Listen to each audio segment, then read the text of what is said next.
We are back, and we are joined now by Alex Kane, senior reporter for Jewish Currents, who wrote the piece that we'll be talking about today, a McCarthyite backlash against pro-Palestine speech. Alex, thanks so much for coming on the show today. Thanks for having me. So, your headline, as I just read, describes this suppression of pro-Palestine voices, specifically on college campuses, but in other contexts that we can get into as well, as a quote McCarthyite backlash. That was a quote from somebody you spoke to in your piece. Why do you think that that's an apt kind of comparison for what we're seeing here? Well, the McCarthy era was, characterized by threats to people's employment and basically an attempt to sort of stigmatize people for being leftists, socialists, or suspected, communists. And that's exactly, in many ways, what we're seeing right now. Although I think the political contours of that are sort of different in the sense that there is probably more widespread support within broader American society for these ideas of Palestinian rights than there were in the 1950s. Of course, I was not living in the 1950s, but just from what I know, I think the stigma was perhaps more pronounced. I think today there's just more of a divide. But that said, the sort of the specter of McCarthyism is this idea that when you speak out for Palestinian rights, you will be punished, surveilled, doxxed, and in general stigmatized for that. We are what we're seeing right now, is basically students being put on, their names being put on trucks that go to Yes, at campuses. Harvard, a right-wing group literally funded a truck with their names on it to park outside the campus so that everybody could see. And at Columbia University as well, that also happened in recent weeks. That same group threatened. I'm not totally sure if it actually happened, but they, at the very least, they threatened to send those same trucks to people's individual homes, to what they say is, let the neighbors know that they're living next to anti-Semitic, terror supporters. This is basically taking a political disagreement and trying to use the political disagreement to banish people from mainstream society.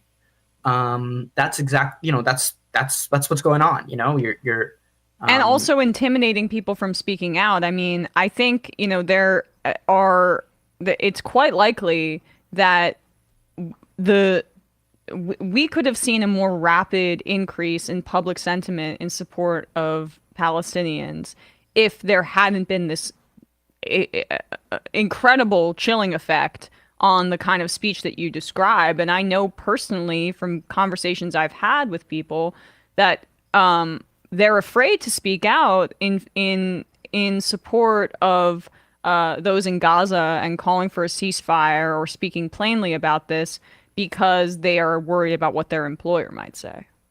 Yeah, I mean, there's a lot of examples of people getting fired from their jobs for posts that they made on social media in support of Palestinian rights. We don't really know the full scope of it because a lot of it is not public. Palestine Legal, which was one of my main sources for this story, says that they've never seen anything like this. They're just getting a surge in requests for legal help. I think in terms of private employers, there's really not much they can do. Private employers can fire anybody for whatever they want. Of course, it gets into First Amendment territory when we're Right. talking about public universities and sort of public agencies where employees are protected by the First Amendment. That's really what we're seeing. So it does, as you sort of noted, it spans. I mean, campuses are the center of this for obvious reason, given that campuses are sort of like where the the most visible Palestine solidarity organizing is going on right now. Sit-ins, protests, rallies, all of that is taking place on college campuses every day. But the sort of battle over the narrative is taking place elsewhere as well at people's job sites. Yeah, I mean, you cite this in your piece, but Davis Polk, which is a prominent law firm, has rescinded job offers from students from Ivy League schools because of their names being added to letters in support of the Palestinian people. I mean, the Ivy League element of this and the elite institution part is something I'd love if we could flesh out here, because it seems to be that's where a lot of this is centered, right? Like the most powerful folks financially and with political influence, having gone in many ways to these elite universities like Yale, Harvard, Columbia, what have you, are using their financial power in order to intimidate these institutions into silencing their own student body. Yes, I mean, we see that most prominently at Penn, at the University of Pennsylvania. And it's actually, let me say two things. I'll get into the University of Pennsylvania example because I think it's very telling. But just to say that, I mean, I think if it's not obvious, like the reason why people are focused on the Ivy League schools is obviously because of their like sort of prominent status in American culture, and as they are like pipelines for like the most, important and prestigious jobs in U.S. life, from law firms to tech companies to you name it, right? And so people are focusing on these Ivy League schools because they basically want to police the sentiment of young people and show them that if you don't get on the support Israel, if you don't get in line with that, you will face consequences for your employment. Obviously there's many members of Congress and many people in government that come from those Ivy League schools, and the sort of Israel advocacy apparatus is very scared that they are losing young people. I mean, they have lost young people. Certainly. Young. I mean, you look at the polling; it's very clear they've lost young people, and for good reason. Because there's many political sort of factors in here, but just the fact is that young Democrats are looking at what Israel does, and they are horrified for good reason. At the University of Pennsylvania, this actually started before October 7th. In September, there was a festival called the Palestine Rights Festival, and it was like a large gathering celebrating Palestinian culture. They also had figures such as Roger Waters and Mark Lamont Hill that Israel advocacy organizations said were anti-Semitic, and they pressured UPenn to shut it down. UPenn did not shut it down, although they did scrutinize the festival a lot. So there's this sort of interplay going on between Israel advocacy organizations wanting to censor and the university administrators giving them the time of day, but ultimately, at least on UPenn's part, not shutting it down. I mean, some people I talked to said that, well, they couldn't really shut it down because they would be facing, lawsuits and sort of breach of contract and all of this stuff. But then after October 7th, a lot of donors to UPenn started using that festival and the aftermath and sort of public climate in the United States to basically say, we're going to pull out our money. We're no longer going to donate to you as long as pro-Palestinian sentiment exists on campus, basically. And that's their message. Yeah. And what's also another interesting, I mean, to bring it back to the debate from last night, Ron DeSantis was bragging about how he, in his capacity as governor, is cracking down on schools that have pro-Palestinian groups there. I think we talked about this on our show as well. And saying we're going to cut off funding because these pro-Palestinian groups are providing material support to Hamas. Like alleging that these student groups, probably 10 people in a frickin' drum circle or whatever, are funneling money for terrorism. It's absolutely unhinged. Yeah, I'm actually working on a second piece right now, specifically around material support for terrorism and how that's being utilized right now. What Governor DeSantis has done in Florida, which is certainly going to be legally challenged, in the coming weeks. But what he has done is basically claimed, without any evidence, they didn't even think they didn't. Their evidence is there's no evidence. I mean, Yeah. I'll explain what it is. I mean, but he's directed public universities in Florida that have Students for Justice in Palestine chapters to be disbanded because they are in violation of material support to terrorism laws. Now, it's ludicrous on a lot of levels. One is that material support to terrorism is a crime. You go to jail for that. And if it was actually, if students were actually violating that law, they would be prosecuted. But there's no prosecution. This is just a brazen act of political intimidation to target, and of course to try to prop up his failing presidential campaign. But it's also just on itself, it's an authoritarian act to shut down these student organizers. And the Supreme Court has already ruled that independent political speech, even if it's in favor of a foreign terrorist organization, is free speech. As long as you're not doing anything at the coordination or advocacy, in coordination with a designated foreign terrorist organization, you can say you are pro-Hamas. That is not illegal in the United States. Yeah, well, right. Exactly. Except it's not illegal, but it doesn't prevent, I guess, some executive or like a governor acting in an executive role essentially from doing this in order to chill it, right? I mean, Yes. maybe the ACLU or a lawsuit's going to get involved here, but the point is that he got his headline. Oh, for sure. I mean, yeah, I don't want to downplay the consequences. The consequences are students are going to probably think twice. Do they really want to join an organization, even if they believe in it? If they get risk, if the risk is being tagged as a terrorist, which is obviously a deeply stigmatizing label still in the United States. Absolutely. Can you talk a bit more about that element, the branding of students as terrorists, specifically the fact that a lot of student activists who are in favor of Palestinian rights, many of them are people of color. And it brings up these kinds of, I think, this obvious example of what the efforts to tamp down on dissent are really about, and how deeply racist the label is of terrorist sympathizer or terrorist, kind of just being applied once again, as it had been during the war on terror, which Biden had been attempting to kind of ramp down, and now we're back, I feel like, in many ways to square one. But just the racial element here of who's being targeted. Yeah. I mean, totally. I mean, it's overwhelmingly people of color that are being targeted, and it's not only people of color. I mean, there are Jews that organize with students, white Jews, I should say. Not all Jews are white, but in the United States, the majority are. White Jews.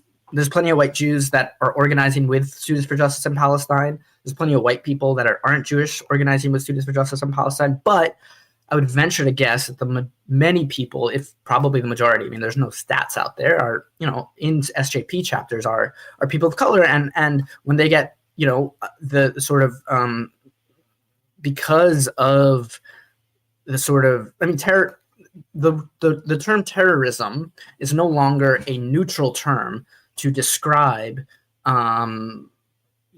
political, non-state political violence, right? It's turned into this racialized term that indiscriminately targets Muslims, Arabs, and other people of color.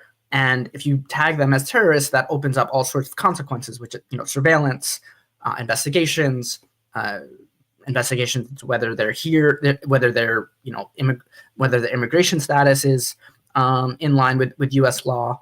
So, I mean, that's another danger of these kinds of accusations. It's like, even if the material support for terrorism can't be proved, once you turn the state onto these individuals, they can find something that could be used to prosecute you, which has been done in the past. But, I mean, another thing to say is, like, there is there's no monolithic, person of color like opinion on Israel Palestine, but many people of color, particularly those in young people of color in the Democratic Party, view Israel Palestine through a lens of through a racial lens. Basically, they see one group of people, Israeli Jews, dominating another group of people, Palestinians, and they say, "Whoa, I recognize this in the United States because my life has been impacted by white supremacist structures in the United States." And so they have a sort of recognition of that. That's why you see in Congress the every single member of Congress who signed on to Cori Bush's ceasefire resolution is a person of color. Yep, we were just talking about that exactly. Right. I mean, yeah. Go ahead. And I mean, the last thing I'll say is like this gets into complicated territory, but the Students for Justice in Palestine, National Students for Justice in Palestine, their statements celebrate resistance, including armed resistance, what they call armed resistance to Israeli apartheid. And that is deeply uncomfortable to some people because what October 7th was a massacre of Israeli civilians in addition to the killing of Israeli soldiers.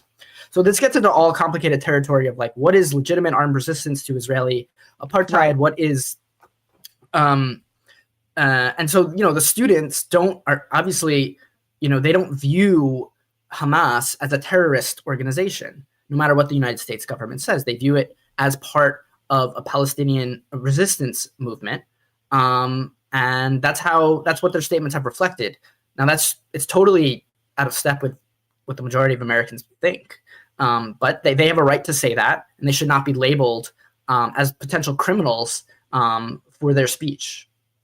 Absolutely. Lastly, before we let you go, Alex, you did also write about how there are a ton of like harassment incidents happening on a lot of these campuses, racial harassments targeting people wearing hijabs and things like that who might be outspoken. What were some of those stories that you uncovered in your reporting? Yeah, well, there was one at Amherst, UMass Amherst. Let me pull it up on my screen so I get all the facts right. The co-president of the school's SJP chapter, the SJP had posted on Instagram, a bunch of like rallies that they were hosting in response to Israel's bombing campaign in Gaza. And one of their Instagram posts defended Palestinians' right to resist Israeli violence. And they got, just deep, Islamophobic death threats and, just very violent and vile racial slurs and death threats. And as a result, the co-president of the SJP chapter at UMass Amherst didn't want to go to school, couldn't go to school because she feared for her safety. At Columbia, students told me that they've seen Muslim women's hijabs being ripped off, people's kufiyas, the sort of scarf that many Palestinians wear as a national symbol, being ripped off, and also getting death threats.